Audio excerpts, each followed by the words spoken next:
네, 시청자 여러분 안녕하십니까? 지역의 이슈를 전문가와 함께 분석하는 시간 헬로 이슈 토크입니다. 천안에서 계모 학대로 가방에 갇혀 숨진 9살 아동 소식에 이어 경남 창녕에서 의붓아버지 학대를 견디다 못해 맨발로 집을 뛰쳐나온 10살 아동 소식에 전 국민이 공분하고 있습니다. 가혹한 아동 학대 사건이 꼬리를 물고 있는 가운데 더 이상 현재 상황을 방치해선 안 된다는 목소리가 커지고 있는데요. 현재 경남 지역 내 아동학대 현황과 이에 대한 법적 장치에 대해서 알아봅니다. 도움 말씀에 두 분 나오셨습니다. 현재 창원시 진해구 웅동 지역아동센터에서 근무하고 있는 류순아 창원시 지역아동센터 연합회 회장 그리고 법무법인 민행의 김세진 대표 변호사 나오셨습니다. 어서 오십시오. 네, 반갑습니다. 일단 창녕에서 학대를 피해서 도망쳐 나온 아이 말하면서도 지금 마음이 아픈데요. 지금 어떻게 지내고 있죠? 예, 상습적인 학대를 당했는데도 불구하고 피해 아동은 안정을 되찾고 있다고 합니다. 병원에서 2주간 입원 치료를 했고 지금은 쉼터에서 아동이 보호되고 있습니다. 여느 아이들과 마찬가지로 장난감이라든지 인형을 선물 받으면 좋아하고 쾌활한 성격이라고 합니다. 네, 밥을 먹는 것도 잘 먹고 있다고 들었는데요. 네, 입원 당시에는 빈혈 치료를 받았는데 지금은 밥을 잘 먹어서 배도 나온다고 그렇게 얘기를 하고 네. 몸무게도 많이 늘었다고 합니다. 다행입니다. 아유, 참 이런 소식 전할 때마다 마음이 정말 아픈데 현재 경찰서에서 아이 부모가 조사를 받고 있는 걸로 알고 있거든요. 진행 상황이 어떻게 되고 있습니까? 네. 창녕 아동 학대 사건은 이번에 지금 전국적인 주목을 끌고 있는 만큼 경찰도 수사 과정에서 피의자 인권 침해 이런 문제들이 논란이 될 수 있기 때문에 공식적인 수사 발표는 하지 않고 있는 상황인 것 같습니다. 네. 몇 가지 보도 자료를 종합해 보면 경찰은 현재 피해 아동의 계부와 친모가 함께 피해 아동에 대한 신체적, 정서적 학대 행위를 했다고 보고 아동복지법 및 아동학대범죄 처벌 등에 관한 특례법과 형법상의 특수상해 혐의를 적용해서 수사를 진행하고 있다고 합니다. 네. 계부의 경우에는 지난 4일과 13일 2회에 걸쳐서 피의자 조사를 실시했고요. 1차 조사 때는 혐의의 대부분을 부인했다고 하지만 2차 조사 때 혐의의 일부분을 인정하고 다만 심한 학대 행위, 물고문 같은 그런 부분들은 부인하고 있다고 합니다. 지난 15일 날 법원에서 구속영장이 발부되어서 현재 구속 수감이 된 만큼 앞으로 수사는 신속하게 진행이 될 것으로 보입니다. 네. 또 하나는 피해 아동의 친모의 경우인데요. 친모 같은 경우에는 조현병을 앓고 있다는 이유로 수사의 연장, 그러니까 수사의 연기를 신청했다고 합니다.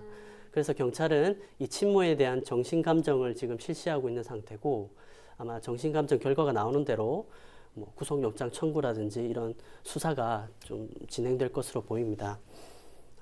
피해 아동의 신체에 학대 흔적이 여러 군데 발견이 됐기 때문에 경찰은 이제 피해 아동의 진술과 그리고 일기장 이런 것들을 근거로 해서 그 계부와 친모에 대한 강도 높은 수사를 진행할 것으로 보입니다. 한편 이 피해 아동의 계부의 경우에는 그 부장검사 출신의 정관 변호사를 선임해서 대응을 하고 있다고 합니다. 네, 학대 아동 외에도 아이들이 3명이나 있었는데 이 아이들 역시 정신적 학대가 우려돼서 참 걱정인데요. 이번 사건 놓고 지역 전문가들이 이게 빙산의 일각이다 이렇게 이야기를 많이 하고 있다고 하는데 류 회장께서는 어떤 입장이세요? 아동학대가 해마다 증가하고 있고 아동학대 신고 건수는 14년도에 17,000건에서 18년도에 36,000건으로 지속적으로 늘어나고 있습니다. 그리고 아동학대로 최종 판단이 내려진 것도 14년도에 10,000건에서 18년도에 26,000건으로 지속적으로 늘어났고 경남에서도 매년 1,000건 이상 아동학대가 발생하고 있습니다.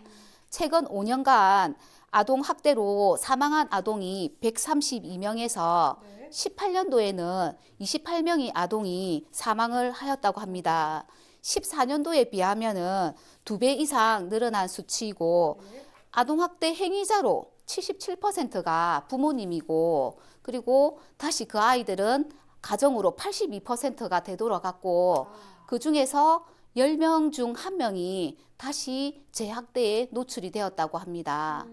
신고된 아동학대는 신고되지 않은 아동학대에 비해서 더 많고 가정에서 아동학대가 일어나다 보니까 은폐되는 경우가 많고 자신의 의사를 표현하기 어려운 아동 때문에, 아동의 특성 때문에 학대가 더 은폐되고 또 유관기관끼리 관계도 미흡하고 가정 안에서 폭력이 이루어지다 보니까 개인적인 영역으로 생각하기 때문에 학대가 숨겨진 경우가 더 많이 있습니다. 네, 참 천안 가방에서 숨진 아이 같은 경우에는 이제 일단 처음 이렇게 적발을 하고 어떻게 가정으로 돌아갈래라고 물어봤을 때 친부에게 학대를 당했으면서도 불구하고 함께 살기 위해 집으로 돌아가겠다 이렇게 이야기를 해서 참 씁쓸했는데요.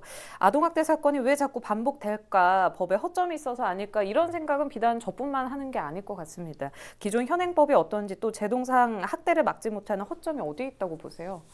네, 결론부터 말씀을 드리면 아동학대 사건의 재발 원인은 아동학대 예방을 위한 법 혹은 제도가 불충분해서 그런 것이 아니라 이미 마련된 법 제도가 제대로 시행되지 않고 있기 때문에 계속 재발하는 것으로 봅니다.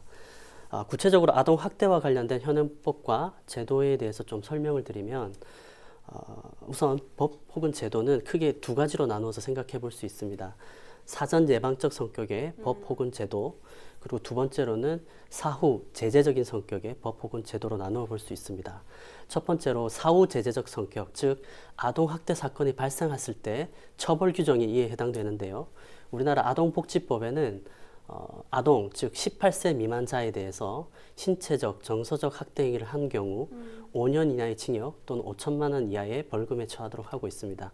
그리고 학대를 당한 아이가 사망하거나 또는 중상해를 입게 되는 경우에는 이를 가중처벌할 수 있도록 아동학대 범죄의 처벌 등에 관한 특례법이 적용되게 됩니다. 이와 같은 형사처벌 규정 이외에도 아동복지법에는 아동학대 사실을 발견한 경우에 시도지사가 법원에다가 친권의 제한이나 또는 친권 상실 선고를 청구하도록 의무를 부과하고 있습니다. 다음으로 이제 사전 예방적 성격의 규정을 살펴본다면 대표적으로 아동복지법에는 보건복지부 장관이 아동정책 기본계획을 수립하도록 의무를 부과하고 있고요. 국가와 지자체에 아동학대 예방과 방지 의무를 부과하고 있으며 네. 국무총리 소속의 아동정책조정위원회라든지 아동권리보장원 이와 같은 어떤 조직을 만들어서 운영하도록 하고 있고요.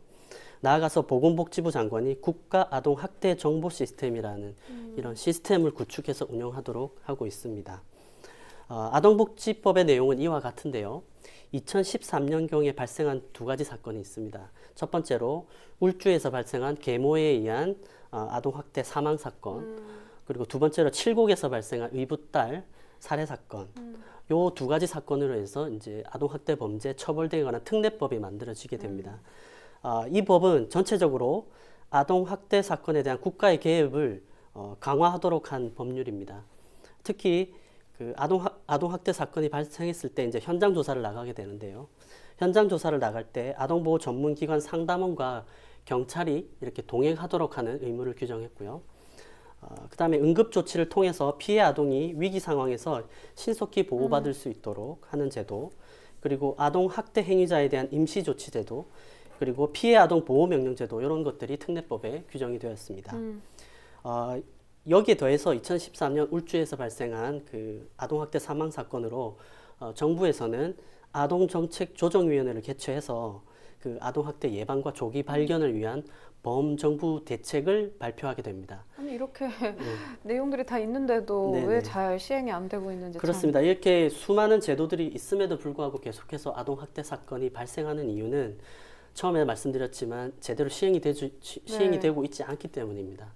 그 원인은 제가 볼 때는 예산과 인력의 부족이라든지 이 제도가 잘 시행되고 있는지에 대한 관리 감독이 부족하기 때문인 것이라고 생각됩니다. 아이들이 미래라고 참 많은 정치인들 그리고 어른들이 이야기를 하지만 이런 사건이 반복해서 나올 때마다 그게 아닌가? 왜 그걸 인지하지 못하고 계시지? 이런 씁쓸한 생각이 계속 듭니다. 류 회장께서는 이런 상황에서 예방하지 못한 아동들이 좀 보호받을 수 있는 그런 곳이 잘 구축됐다고 보고 계신가요? 어떻습니까? 예, 지역 내 아동 청소년들이 이용할 수 있는 공간들이 많지 않습니다. 지역 아동센터, 그다음에 청소년 문화의 집, 쉼터 등이 많이 부족한 실정에 있습니다. 네. 청소년 쉼터도 종류가 좀 다르다고 들었는데 어떤 게 있을까요? 네, 잠시 머물 수 있는 일시 쉼터와 9개월까지 머물 수 있는 단기 쉼터, 그리고 3년까지 머물 수 있는 중장기 쉼터가 있습니다. 네. 좀 부족해 보이는데요, 쉼터가. 네네. 어떻습니까, 상황이? 네, 창원에는 학대 피해 아동 쉼터로 창원 다솜 한 곳이 있고, 청소년 쉼터는 경남 일시 청소년 쉼터와 경남 중장기 청소년 쉼터, 창원시 단기 남자 청소년 쉼터가 있습니다. 창원시 단기 여자 쉼터는 없습니다. 그러면은 이게 사례가 좀 꾸준히 늘고 있는데 쉼터는 부족한 상황에 대해서도 다시 한번 언급 좀 해주실까요? 네, 정부에서는 지속적으로 학대가 늘고 있어서 쉼터를 늘리겠다고 했고, 올해는 4곳을 추가하고 2022년까지 20곳을 늘리겠다고 하였습니다.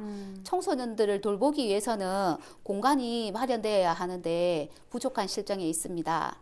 알겠습니다. 그래서 작년부터 이야기가 나온 부모의 자녀 체벌 금지법, 이거를 법으로 이제 명시하는 게 징계권 조항이 지금 뜨거운 감자로 떠오르고 있거든요.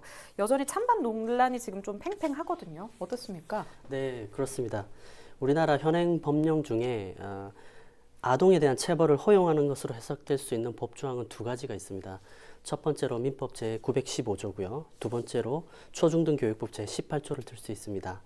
민법 제915조의 내용을 보면 친권자는 그 자를 보호 또는 교양하기 위하여 필요한 징계를 할 수 있다라고 규정하고 있습니다. 네. 여기서 이제 징계라는 표현에 체벌이 포함된다는 것이겠죠. 그리고 두 번째는 이제 초중등 교육법은 학교에서 간접 체벌을 허용할 수 있는 그 가능성을 열어둔 규정입니다. 특히 민법 제915조 같은 경우에는 1958년도에 제정이 되어서 약 60년간 아무런 변화가 없었습니다. 그런데 현재 아동복지법상의 체벌 금지 조항이라든지 아동에 대한 모든 폭력적인 행위를 금지하고 있는 유엔 아동권리협약, 요거는 이제 국제조약이라서 국내법과 같은 효력이 있습니다. 이런 협약에 반하는 내용이기 때문에 개정이 필요하다는 것이 현재 정부의 지적입니다. 특히 법무부는 이번에 징계권 조항을 삭제하고 체벌을 금지하는 쪽으로 민법을 개정하겠다라는 계획을 발표한 상태입니다.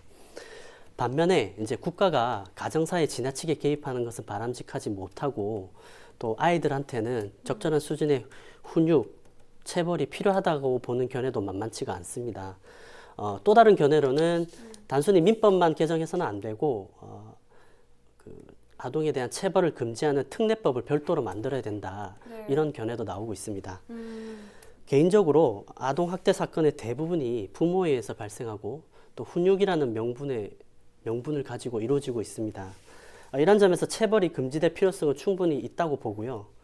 다만 아동에 대한 부모의 훈육은 반드시 필요하다고 보기 때문에 이번 기회에 허용될 수 있는 적절한 수준의 훈육 방법에 대한 명확한 기준에 대해서도 사회적 합의가 같이 이루어져야 된다고 생각합니다. 네, 물론 법제화도 참 필요한 부분입니다. 하지만 변호사께서 앞서 말씀하셨지만 법은 제대로 마련이 돼 있는데 지금 실질적 예산과 인력, 시행 의지가 부족하다 이렇게 말씀해 주셨잖아요. 네네. 이 부분에 대해서 좀 구체적으로 들어가야 되는 게 아닌가 싶은데 류 회장께서는 이제 저희와 사전 인터뷰에서 법적으로 완성되기까지는 좀 시간이 걸리기 때문에 우선 아이들을 폭력 가정 그리고 학교 사이에서 뭔가 컨트롤할 수 있는 관리할 수 있는 공적 영역을 만들자 이 얘기를 저희한테 해주셨거든요. 네네. 이 부분이 구체적으로 어떤 건지 좀 말씀해 주시죠. 네네. 아동복지법 45조에 따르면 지방자치단체는 아동보호 전문기관을 시군구에 1개 이상 만들어야 되는데 네. 지금 전국에 68개밖에 아동보호 전문기관이 없고 경남에도 3곳밖에 없습니다.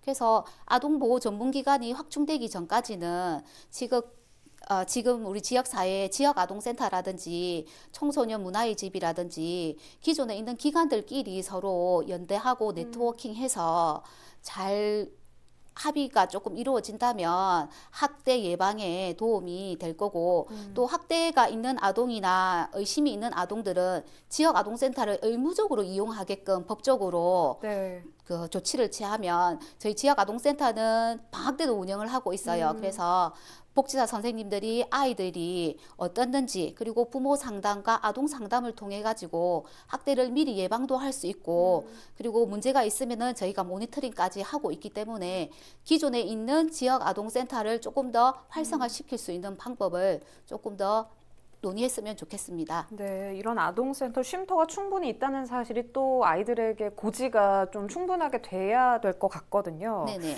물론 제도적으로 다듬어져야 할 필요성이 보이기는 하지만요. 김 변호사께서 들으시기에 유 회장의 말이 법제화될 가능성, 실효성이 있다고 보세요?